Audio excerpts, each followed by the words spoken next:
사실 추석 그러면은 신앙을 가진 이 그리스도인들은 곡식과 가라지, 알곡 이런 것들이 얼른 생각이 나야 되는 거죠.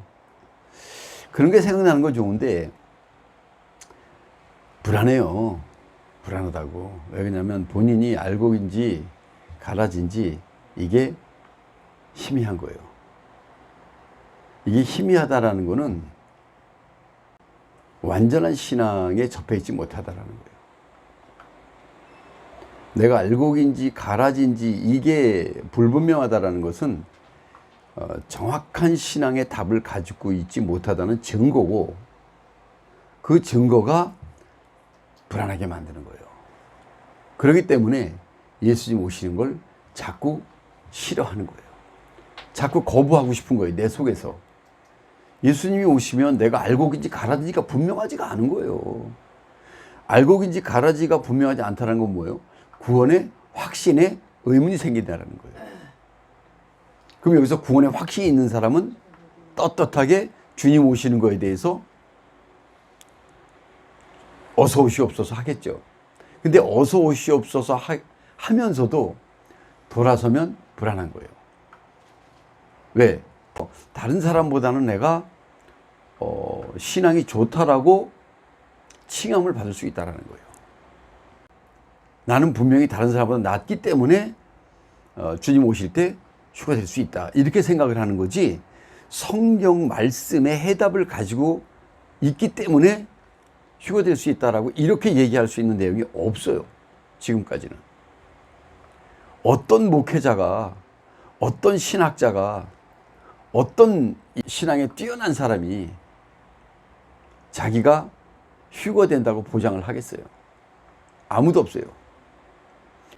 신앙적 위치에서 선생의 위치에 있기 때문에 다른 사람들이 존중하는 신앙적인 깊이를 가지고 있기 때문에 그렇다? 이건 틀린 말이에요. 휴거는 하나님의 말씀의 확증적 증거가 아니고서는 휴거는 될 수가 없어요.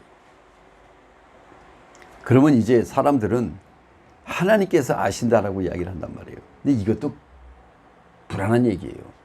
하나님께서 아신다. 우리 베드로가 예수님이 네가 나를 사랑하느냐 이렇게 물어봤잖아요. 세 번을 부인했기 때문에 세 번을 다시 예수님이 입으로 시인하게 만들어요.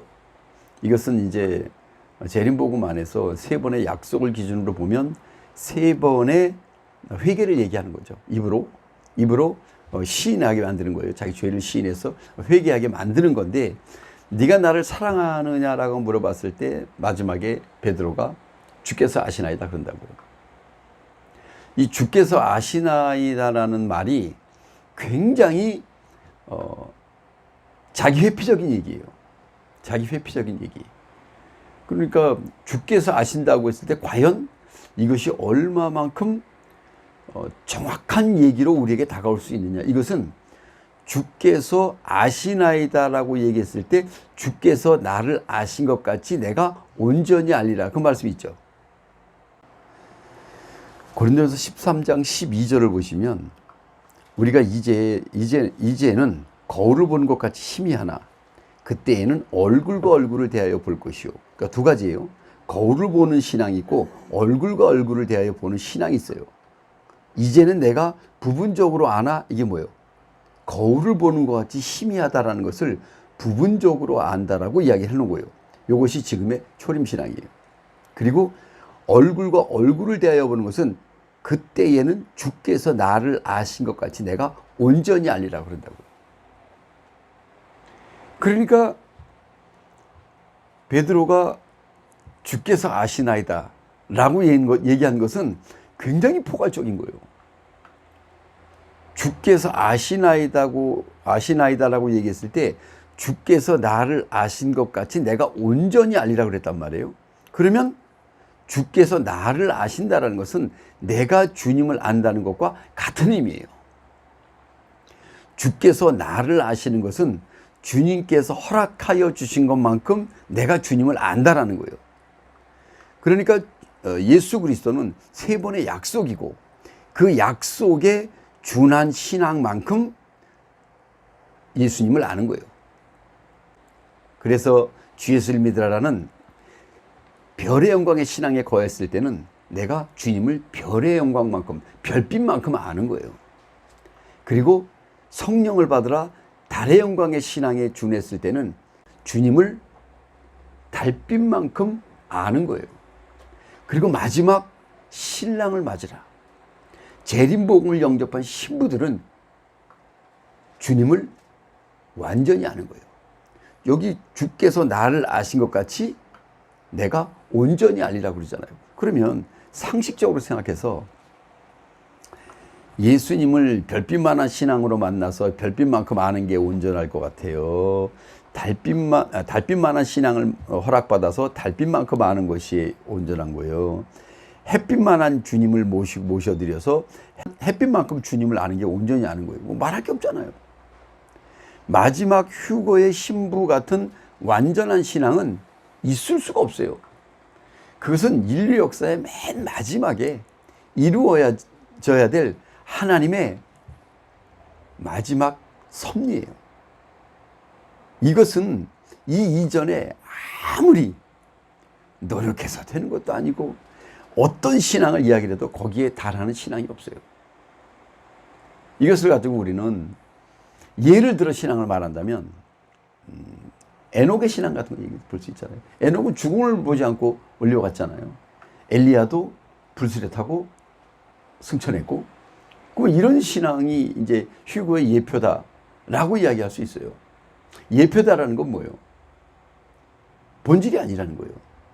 그것을 예표로 보여준 거기 때문에 우리 그러잖아요. 비유는 어떤 것을 증거하기 위해서 많은 말로 그것을 증거하기 위한 그런 내용은 되지만 본질은 아니라는 거예요. 성경의 모든 내용들이 예수 믿고 천당 가고 사마리아와 땅끝까지 전파하기 위한 말씀의 능력이 있고 또 마지막 때 휴거되게 만드는 말씀의 능력이 있어요. 그러니까 그것을 위해서 성경 말씀이 존재한다는 거예요. 그러면 성경 말씀은 뭐예요? 그것 자체는 아니에요.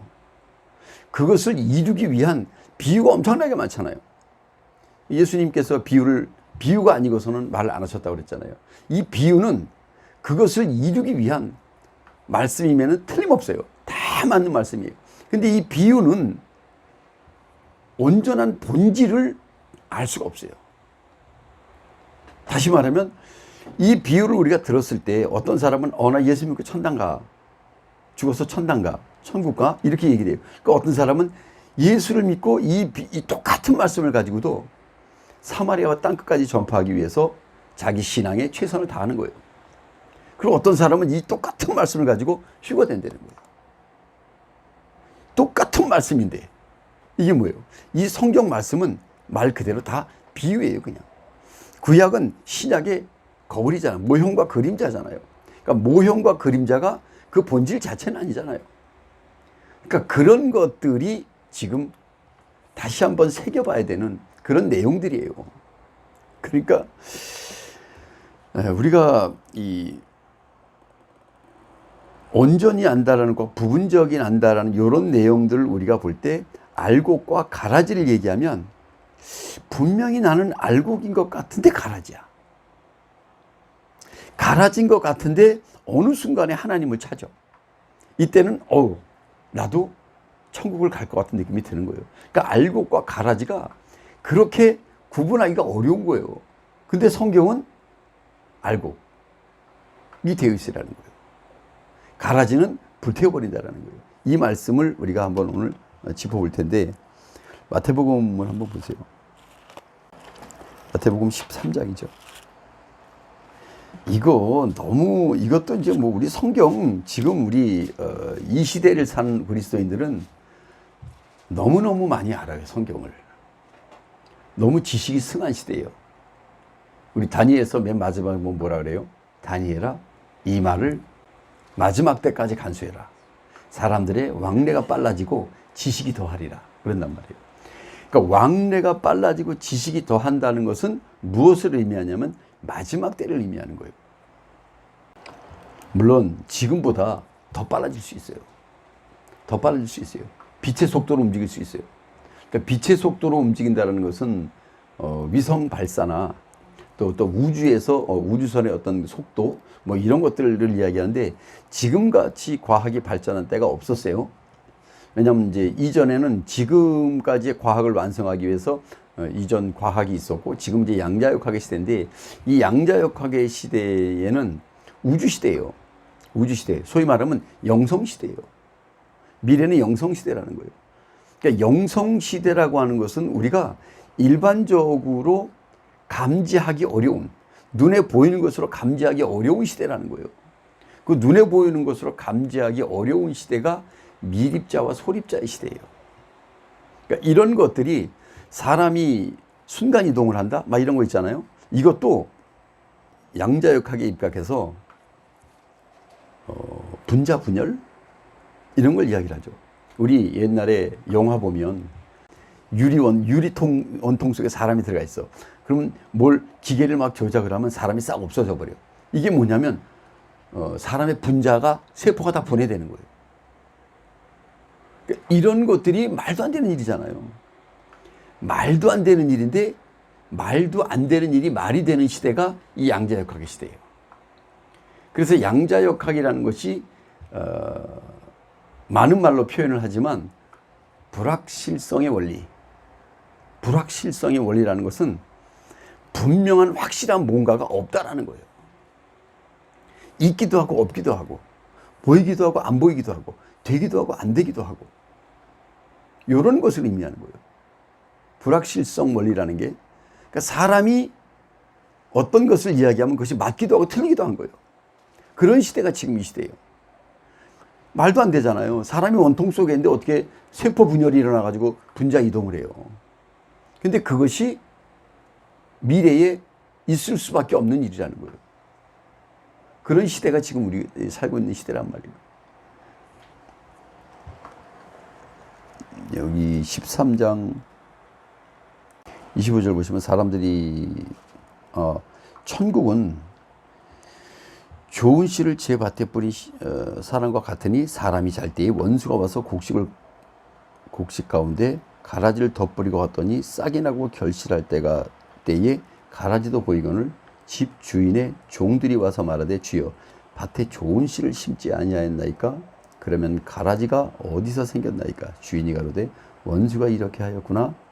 종들이 말하되 그러면 우리가 가서 이것을 뽑기를 원하시나이까? 주인이 가로되 가만두어라. 가라지를 뽑다가 곡식까지 뽑을까 염려하노라. 둘 다 추수 때까지 함께 자라게 두어라. 추수 때에 내가 추수꾼들에게 말하기를 가라지는 먼저 거두어 불사르게 단으로 묶고 곡식은 모아 내 곳간에 넣으리라. 또 비유를 베풀어 가라사대 천국은 마치 이렇게 나온단 말이에요. 여기에서 이 말씀을 우리가 지금까지 아는 말씀으로 그냥 가잖아요. 그냥 가면은 그건 재림복음이 아니에요. 그거는 재림복음이라는 것은 오직 휴거만을 위해서 우리에게 허락된 복음이에요. 마지막 복음이에요. 그러니까 지금까지의 해석으로 해석이 되면 이것은 재림복음의 의미가 없는 거예요. 휴거를 완성하는 재림복음인데 지금까지의 해석으로 해석된다면 이것은 재림복음의 의미가 없다니까요. 여기 지금 천국은 좋은 씨를 제 밭에 뿌린 사람과 같으니 사람들이 잘 때에 그 원수가 와서 곡식 가운데 가라지를 덧뿌리고 갔더니 싹이 나고 결실할 때 가라지도 보이거늘 집주인의 종들이 와서 말하기를 주여 밭에 좋은 씨를 심지 아니하였나이까? 그러면 가라지가 어디서 생겼나이까? 주인이 가로되 원수가 이렇게 하였구나. 이런 이야기들이 우리 인생이 태어나서 예수를 믿잖아요. 예수를 믿으면 좋은 씨가 뿌려진 거예요. 우리에게. 여기서 좋은 씨가 예수님의 약속이라는 거예요. 예수님의 약속 가운데 좋은 씨의 기준이 어떤 씨냐? 주 예수를 믿으라, 성령을 받으라, 다 지나갔어요. 이 시대가. 지금은 신랑을 맞으라 재림복음의 씨가 여기에 뿌려진 거예요. 그러니까 신부들의 입장에서는 재림복음의 씨가 심긴 거예요. 근데 뭐냐면 가라지가 어디서 생겼나이까? 그래요. 가라지가 어디서 생겼나이까? 라고 얘기했을 때 재림복음이라는 씨를 받았으면 가라지를 구분을 해줘야 돼요. 가라지는 뭐예요? 혼이죠.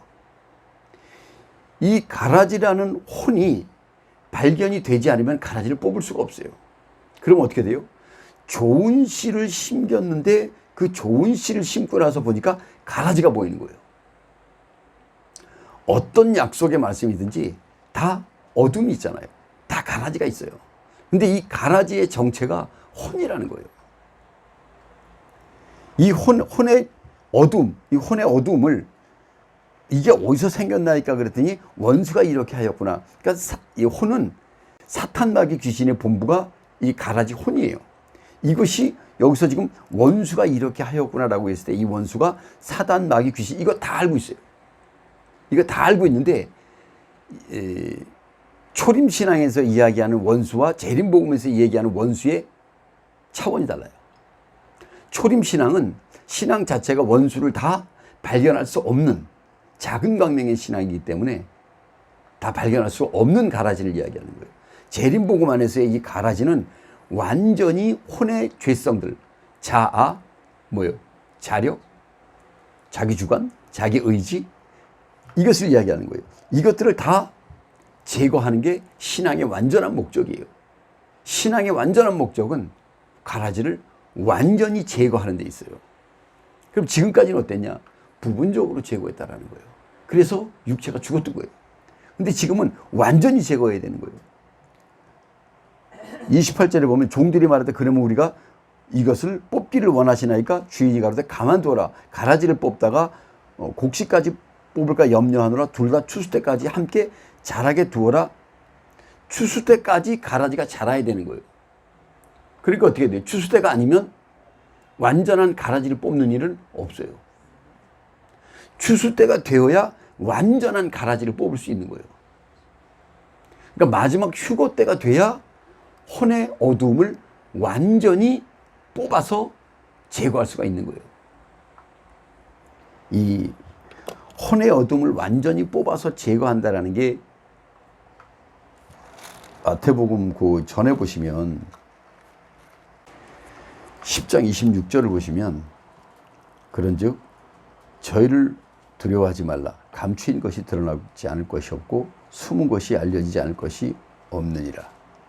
이 말씀이 엄청나게 중요한 내용이에요. 이 말씀이 감추인 것과 숨은 것에 대한 정체를 알아야 되는 거예요.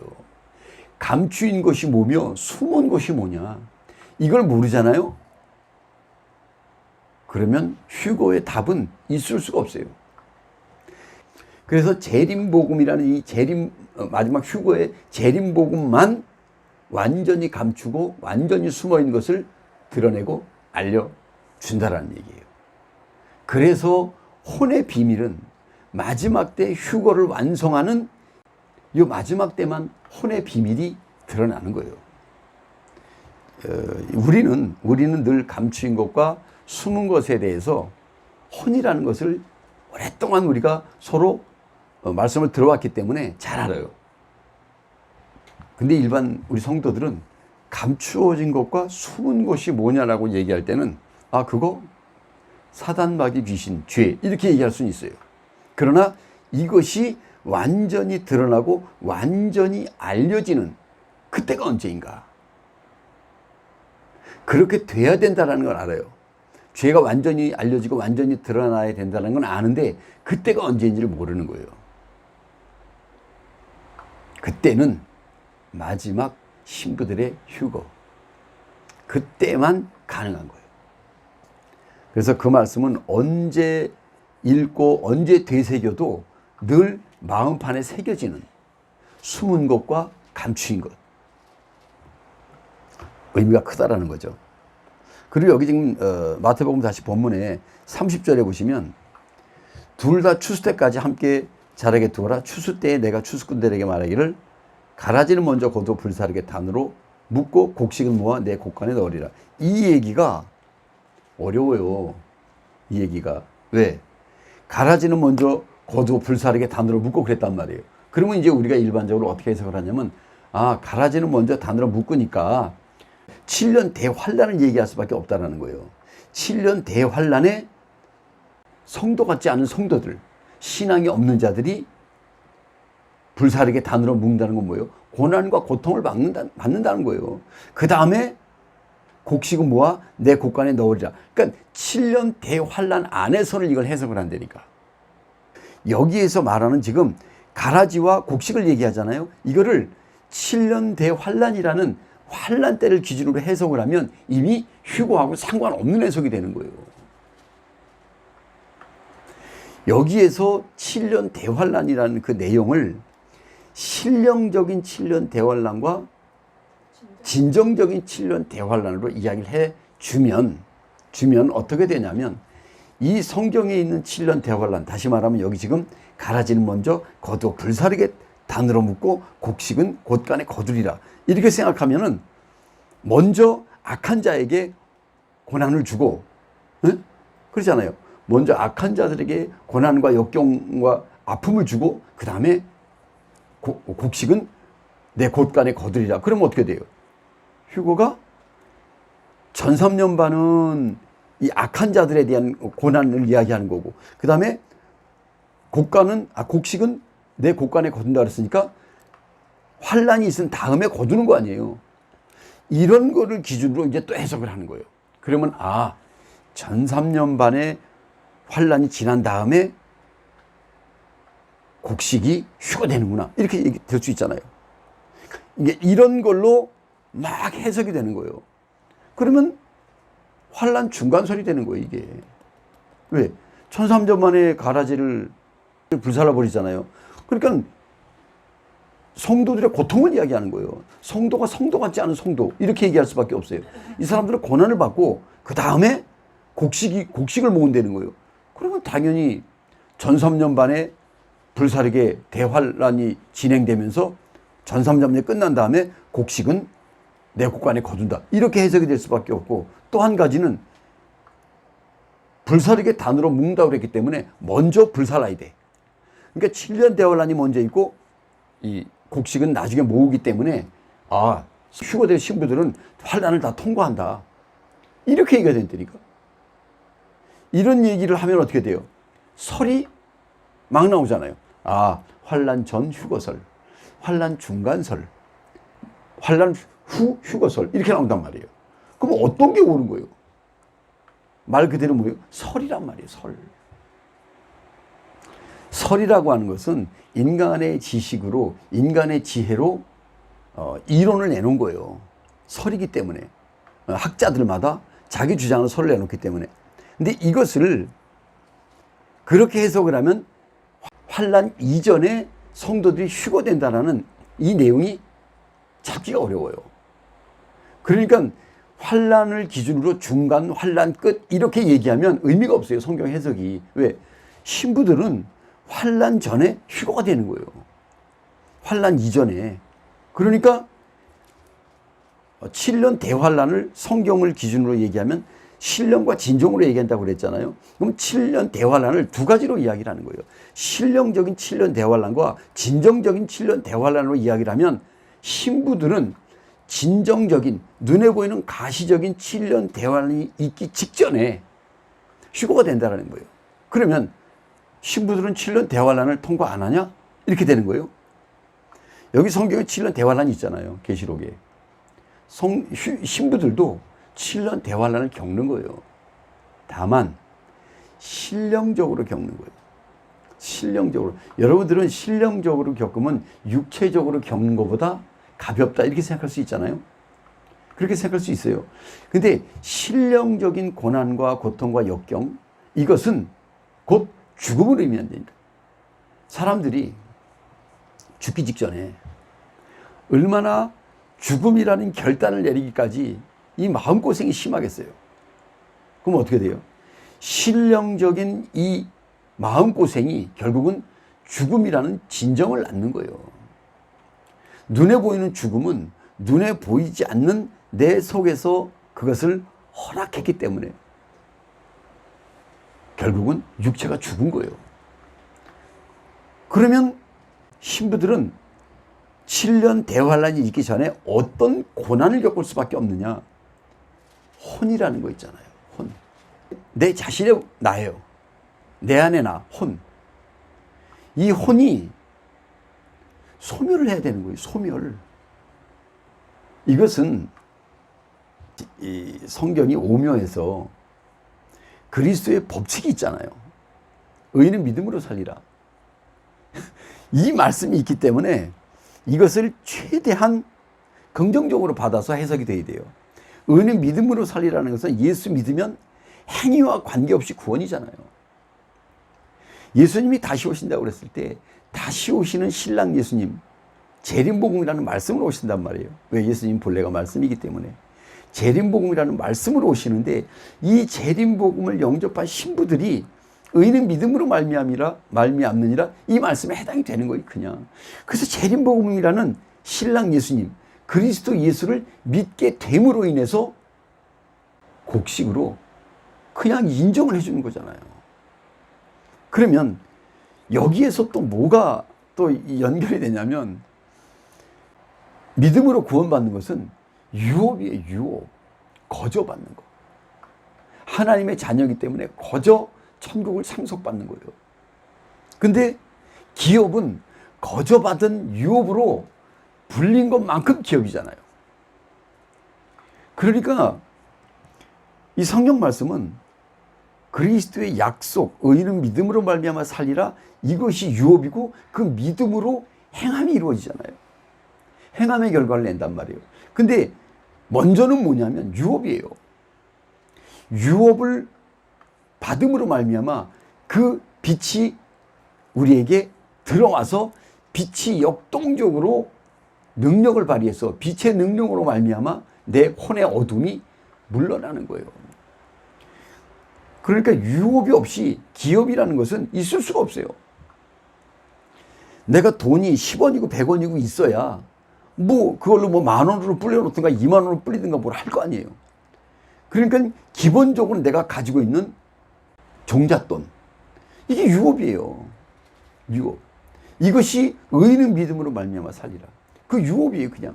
근데 믿음으로 말미암아 살리라 해서 재림복음을 영접을 하게 됐더니 그 재림복음이 내 안에서 내 혼의 어둠을 비춰서 혼의 어둠을 날마다 드러내서 아까 뭐예요? 알려지고 드러내고 알려진다고 그랬잖아요. 감춘 것, 숨긴 것이. 혼의 어둠이 감추어지고 숨겨졌던 것들이 다 드러내는 거예요. 드러내면서 빛으로 어떻게 돼요? 삼킴을 받는 거예요. 이것이 기업이에요. 그러니까 이 원리를 모르면 참 이해하기가 어려운 거예요. 그래서 신부들에게 있어서는 지금 7년 대환란에 입각해 있는 거예요. 지금 재림복음을 영접했기 때문에 신령적인 대환란이 시작이 된 거예요. 유업적으로. 유업으로 재림복음을 영접했더니 그 말씀의 빛이 내 혼의 죄성들을, 혼의 정체를, 내 자아를 날마다 드러내는 거예요. 한순간이라도 안 드러나는 적이 있어요? 없어요. 왜? 삶이라는 것은 나거든. 나는 혼이에요. 혼의 주관대로 살아가는 거예요. 혼의 주관대로 살다 보니까 자, 영이라는 완전한 빛이 우리에게 들어왔어요. 재림복음이라는 완전한 빛이 들어오고 보니까 아, 내가 살아가는 게 완전히 혼으로 살아가는 거였네. 내가 생각하는 거, 말하는 거, 듣는 거, 보는 것 이것으로부터 오는 것이 다 내 안에 나라는 주관으로 다 해석하는 거예요. 그러면 이제까지는 그걸 나라는 주관으로 해석을 해서 살아왔는데 영성의 빛이 나라는 혼을 비추니까 나라는 자아로 살아왔던 것들이 영성으로 비추어서 보니까 완전히 다 어둠이었더라. 이걸 발견하는 거예요. 이것을 이해하기가 그렇게 어렵다라는 거예요. 그리고 발견된 것들은 어떻게 돼요? 다 빛으로 삼킴을 받는 거예요. 이것을 아무리 이야기를 해도 알아듣기가 너무 어려운 거예요. 알아들으려고 해도 알아들을 수가 없는 게 육체가 죽을 수밖에 없는 신앙의 잣대로, 그 신앙의 잣대로 어떻게 육체가 살아서 휴거되는 이 신앙을 재단을 할 수가 있겠어요? 재단을 할 수가 없어요. 그러니까 초림신앙에서 재림복음이 옳다 그르다 이야기할 수가 없어요. 자격이 없어요. 어떻게 낮은 차원의 신앙이 높은 차원의 신앙을 재단을 할 수가 있어요? 재단을 할 수가 없어요. 그래서 예수님이 그러잖아요. 나는 아무에게도 판단받지 않는다고. 예수님은 가장 높은 차원의 존재이기 때문에 판단받을 존재가 아니라는 거예요. 그러니까 신부들은 가장 높은 차원의 신앙에 속해 있는 거예요. 재림복음을 영접하게 됐더니 가장 높은 차원의 그리스도의 신부로 인정해 준 거예요, 그냥. 그러니까 인정해 준 그분에 의해서 우리는 신부로 신부 단장을 하게 되는 거예요. 이것을 위해서 성경은 존재하는 거예요. 여기 지금 가라지는 먼저 거두어 불사르게 단으로 묶는다는 것은 재림복음의 말씀으로 내 혼의 어둠이 드러나는 거예요. 숨겨지고 감추어진 것들이 알려지고 드러나게 돼서 이것들이 빛에 의해서 다 삼킴을 받아서 사멸하는 거예요. 사멸. 이것을 여기다 표현하기를 가라지는 먼저 거두어 불사르게 단으로 묶고 이거예요. 혼의 어둠이 가라지예요. 다. 나라는 존재가 살아왔던 나는 다 가라지, 혼이에요.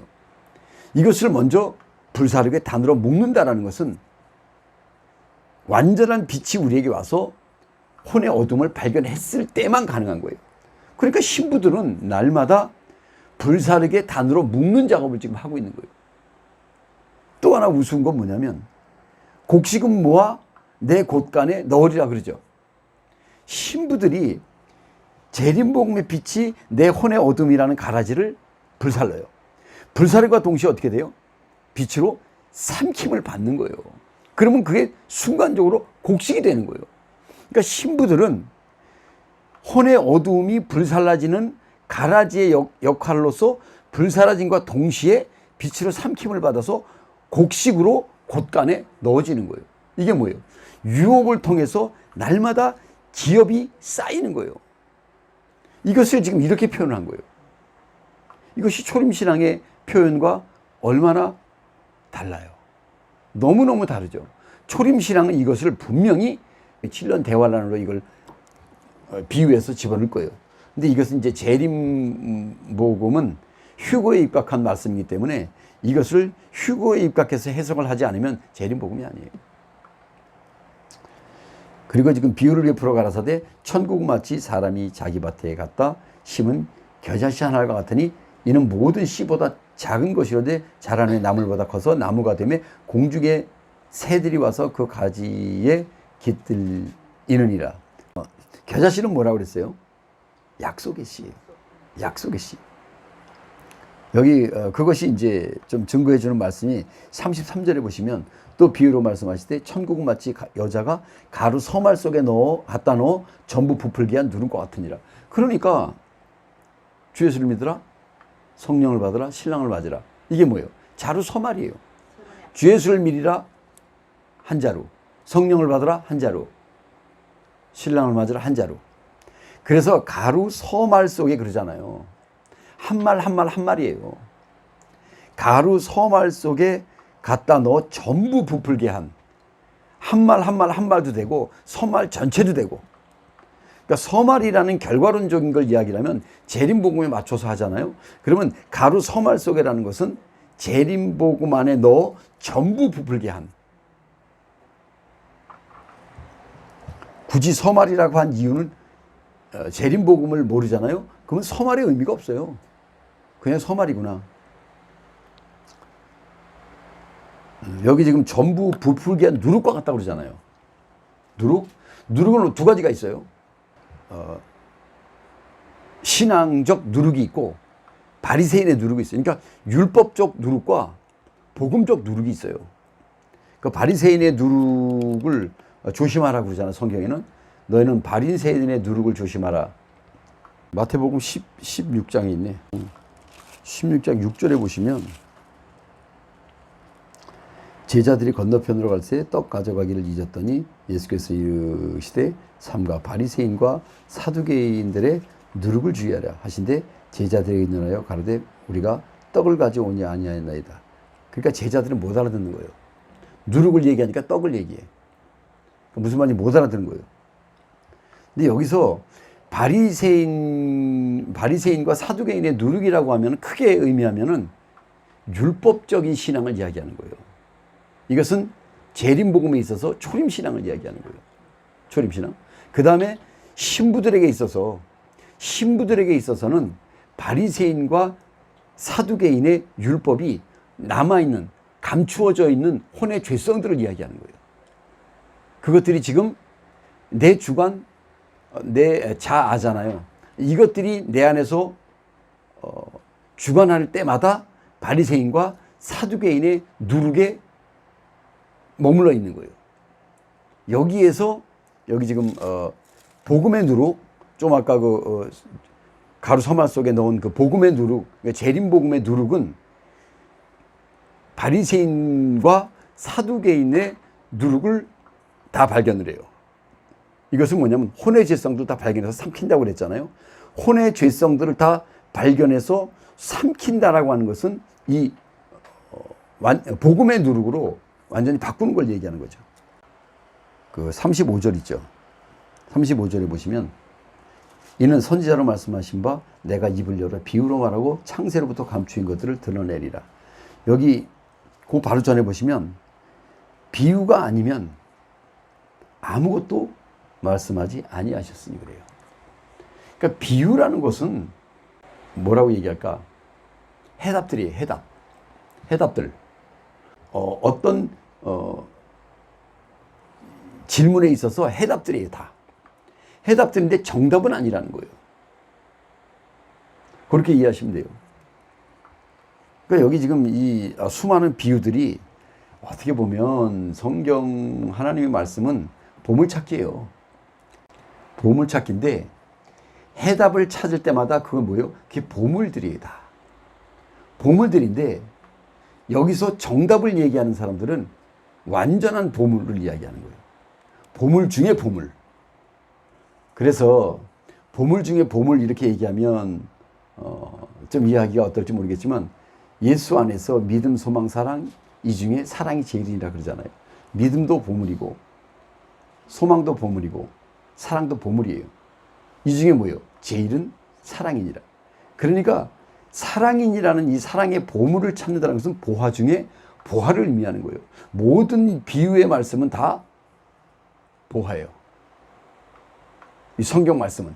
이 성경 말씀 안에서 보화 중에 보화를 찾는 것은 죽어서 천국 가는 이 신앙도 보화지만 보화 중에 보화는 살아서 영원히 사는 휴거. 이것은 보화 중에 보화를 이야기하는 거예요. 그러니까 참 비유로 말씀하시고 감춘 것들을 드러낸다고 그랬는데 아까도 말씀드렸지만 감춘 것과 숨은 것 있다고 그랬잖아요. 이 감춘 것이 무엇이냐에 대한 이 정답. 이것이 너무 어려운 거예요. 우리 초림신앙에서는. 왜? 혼이라는 사실을 이걸 깨달을 수가 없어요. 혼이라는 사실을 알게 되면 어떻게 되겠어요? 성도들이. 혼으로 가면 안 되는 거예요. 왜? 혼이 사단 마귀 귀신의 본부잖아요. 그러니까 혼대로 살면 안 되는 거예요. 그럼 어떻게 살아야 되냐? 살리는 것은 영이니 영성대로 살아야 돼요. 그 영성대로 살다고 하니 영이 뭔가? 내가 예수 믿으면 영이 살았는데 난 구원받았는데 그 영이 뭔지를 모르는 거예요. 이제 그때부터는. 왜냐하면 난 구원받았으니까. 그럼 영이 뭔지를 모르는데 혼을 어떻게 알아요? 영을 모르면 혼을 모른다니까요. 영을 완전히 알게 되면 그때에 비로소 혼의 정체를 알게 되는 때가 되는 거예요. 근데 초림신앙을 영이 완전한 영이 아니기 때문에 완전한 혼을 발견할 수가 없는 거예요. 그러니까 영과 혼이 함께 동거하는 거예요. 분명히 예수를 믿어서 교회 와서 기도도 하고 말씀도 듣고 찬양도 하고 금식도 하고 기도도 하고 이러는데 내 안에 있는 나는 세상에 머물러서 세상적으로 살아가고 있는 거예요. 분명히 신앙인데 세상이야. 여기서 해답이 안 나오는 거예요. 세상과 천국을 동시에 가지고 가는 거예요. 영으로서 몸의 행실을 죽이면 살리니 그러잖아요. 몸의 행실을 죽이면 살리니라고 했기 때문에 어디 가고 술 먹고 담배 사람들하고 어디 재미난 거 찾아다니고 이런 걸 얘기를 하는 거예요. 왜? 몸의 행실이라고 얘기했기 때문에. 이게 뭐예요?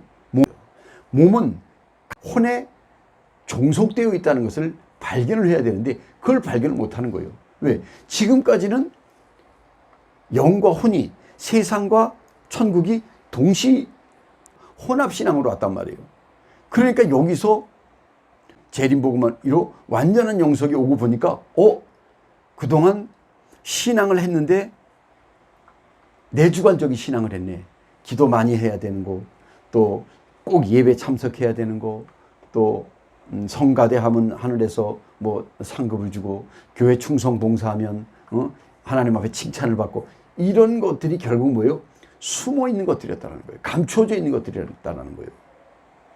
그래서 재림복음 안에 오면 교회에서 하는 모든 행위적인 것들 있죠. 행위적인 것들, 이것들이 다 율법 신앙에 준한 혼의 열심이었구나. 이걸 알게 되는 거예요. 이건 뭐예요? 영이 별과 달의 영광이잖아요. 별과 달의 영광. 영의 능력으로 혼이 일을 해야 되는데 별과 달의 영광, 별빛과 달빛이라는 그 빛의 능력으로 혼과 일했던 거예요. 그러니까 어떻게 돼요? 빛은 빛이고 어둠은 어둠이고 혼합이 됐잖아요. 이 신앙은 뭐예요? 불완전한 신앙이라는 거죠. 영성의 빛이 약했기 때문에 혼이 그럴 수밖에 없었다는 거예요.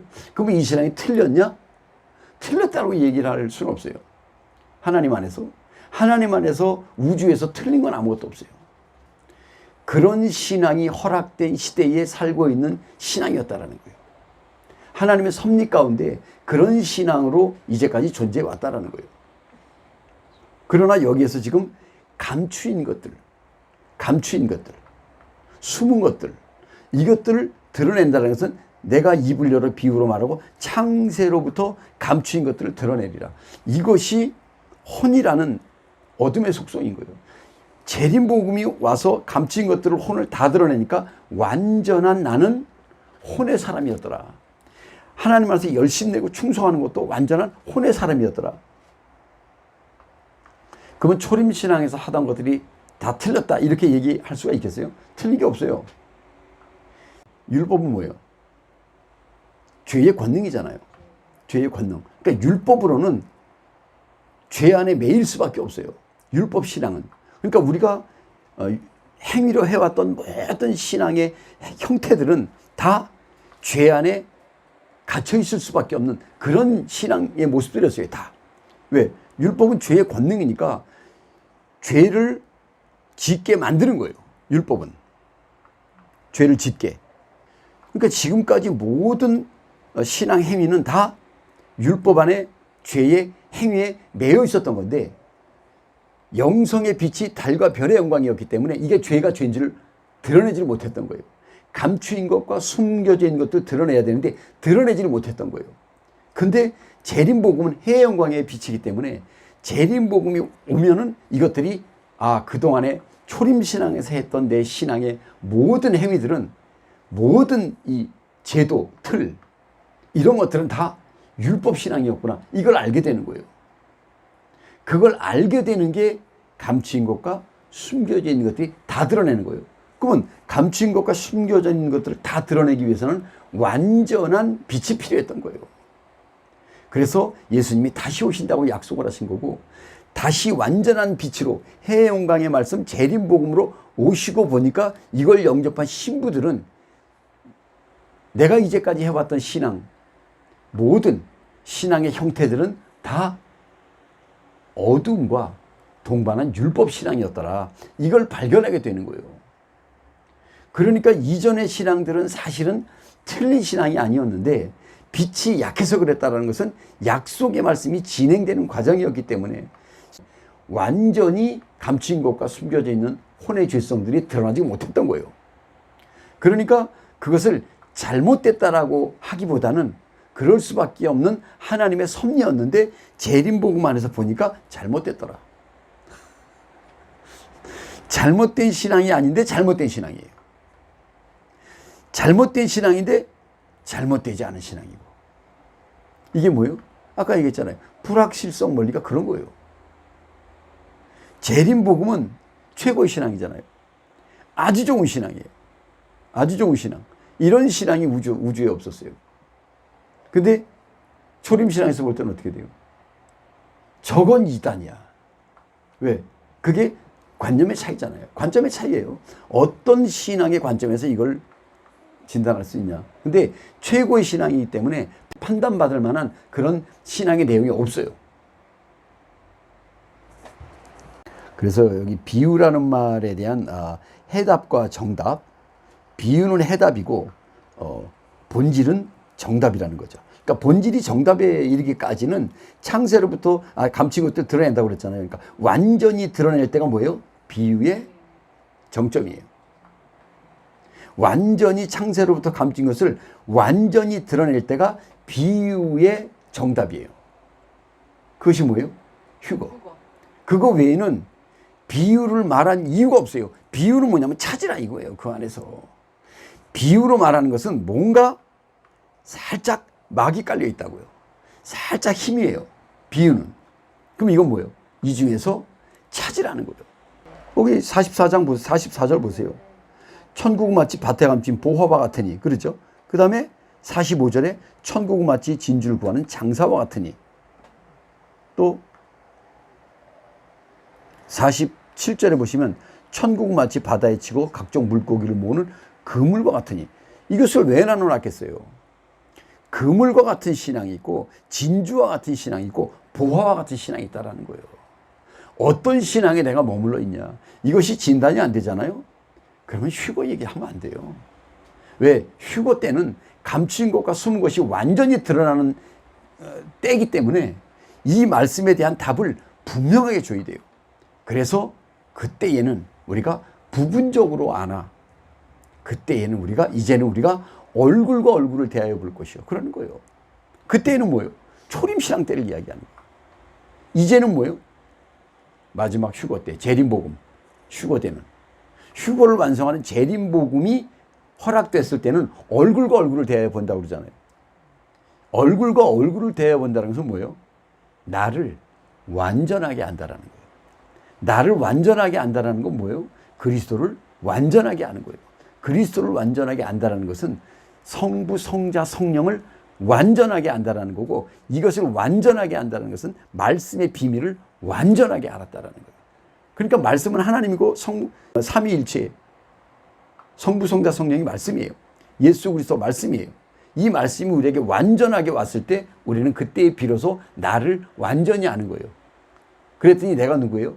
완전한 죄인의 괴수더라. 이렇게 되는 거예요. 나는 완전한 죄인의 괴수더라.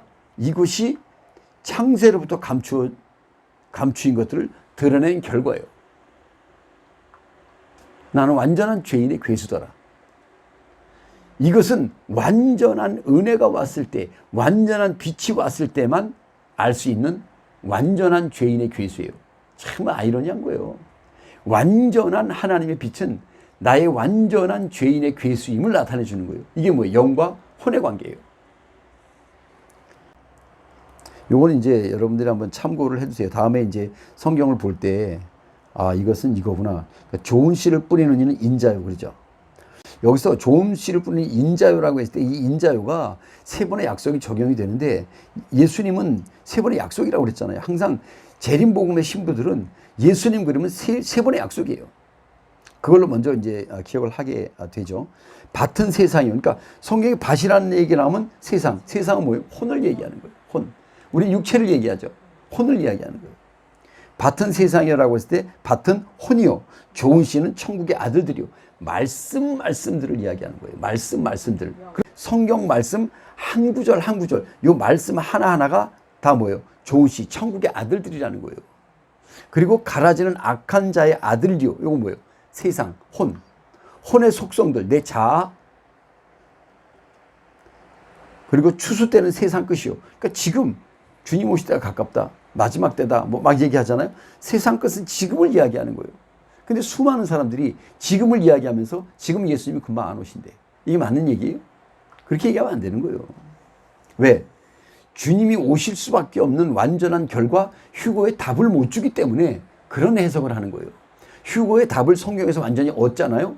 그러면 주님 오실 때일 수밖에 없다라고 하게 돼요. 근데 성경에서 휴거의 답을 찾지 못하니까 곧 오신다 이렇게 얘기하는 거예요. 가라지를 심을 원수는 마귀요. 그 마귀 그러면 이제 사탄 나귀 귀신 뭐 이거 다 추수 때는 세상 끝이요 추수꾼은 천사들이니 그러죠. 여기 추수꾼은 천사들이라고 얘기했잖아요. 추수꾼은 천사들이라고 그랬는데 그 바로 전에 좋은 씨는 천국의 아들들이요 그러죠. 이런 것들이 참 좋은 씨는 천국의 아들들이요 그래요. 그 다음에 추수꾼은 천사들이니 그런즉 가라지를 고도 불에 사르는 것 같이 세상에도 그러하리라. 추수꾼은 천사들이라고 하는데 천사는 뭐예요? 아들들이 그러죠.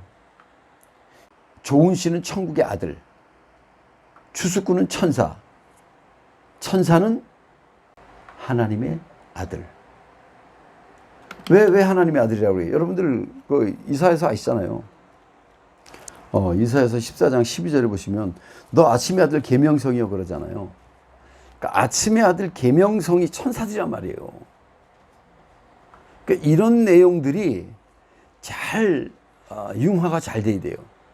이게 잘못하면은 한쪽으로 이제 주장하는 어떤 이론을 주장하는 모습을 내놓기 때문에 왜 그러냐면 이것이 중요한 의미를 좀 지니는 거는 노아 때에 하나님의 아들들과 사람의 딸들이 노아 때 보시면 왜냐하면 이 하나님의 아들들에 대해서 여러 가지 의견이 분분하기 때문에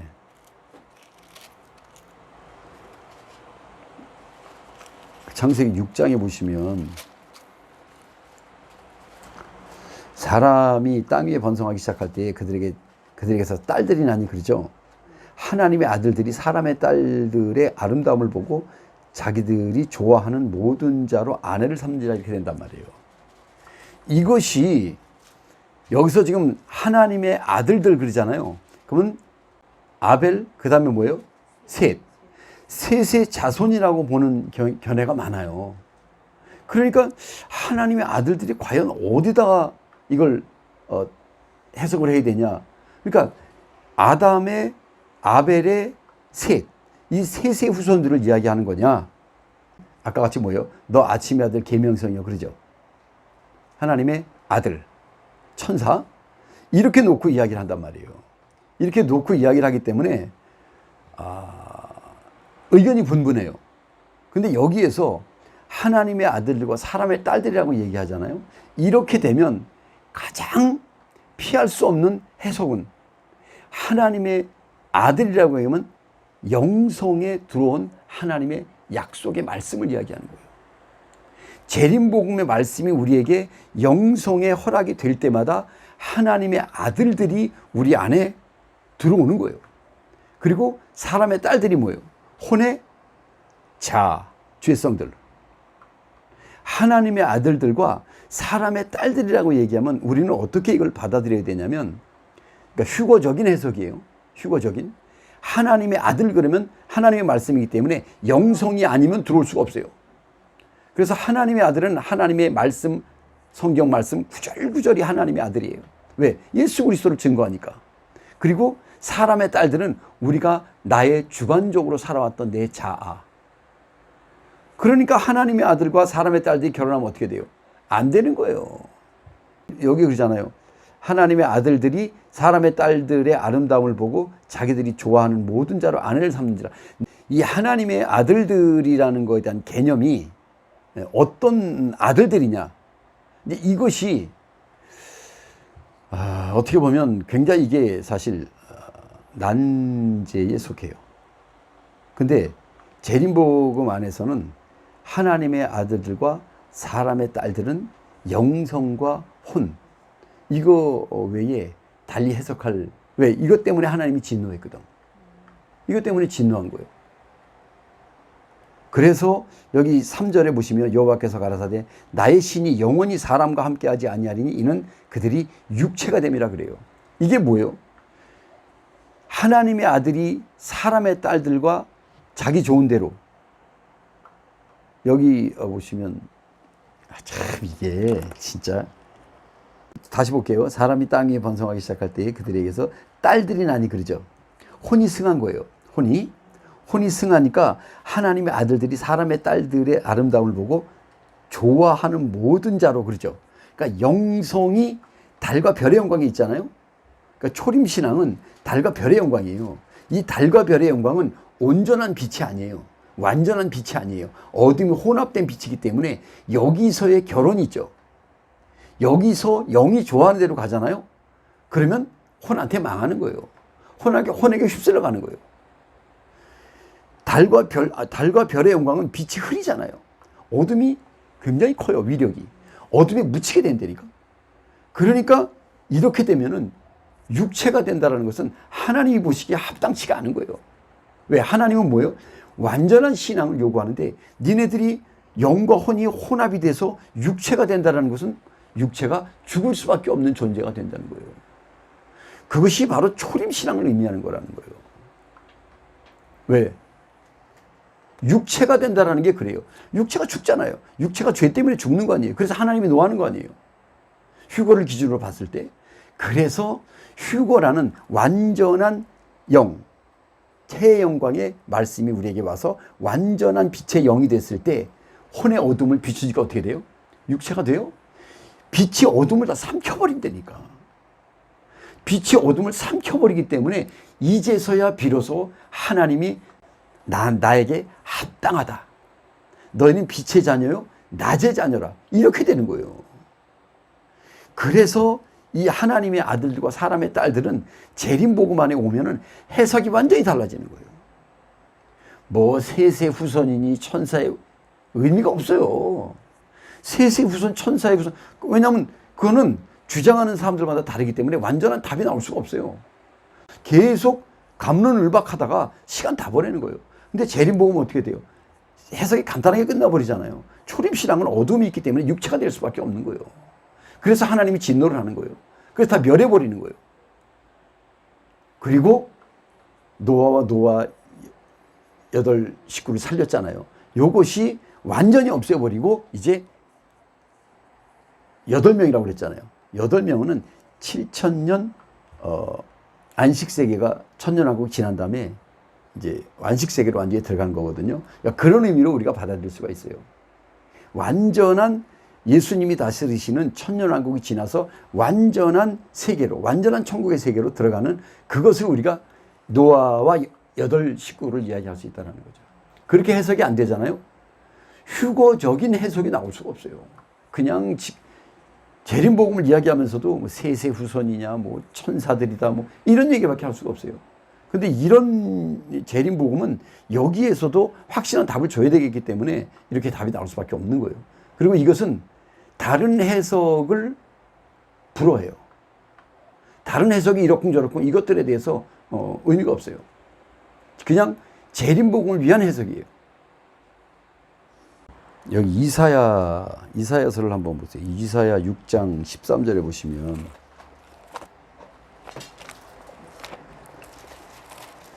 요거 굉장히 중요하고 아주 은혜스러운 왜냐면 이거는 어디서 이야기를 들을 수가 없는 그런 적이기 때문에 6장 13절이요.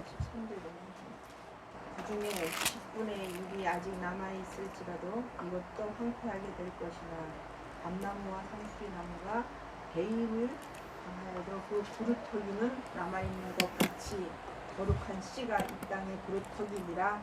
중요한 거죠. 그러니까 여기 거룩한 씨가 이 땅의 그루터기니라. 이것은 노아의 8 식구도 되고 롯과 롯의 3사람, 3가정 이것도 된다라는 거예요. 그러니까 이런 것들이 서로 이제 성경의 짝인 거예요. 짝.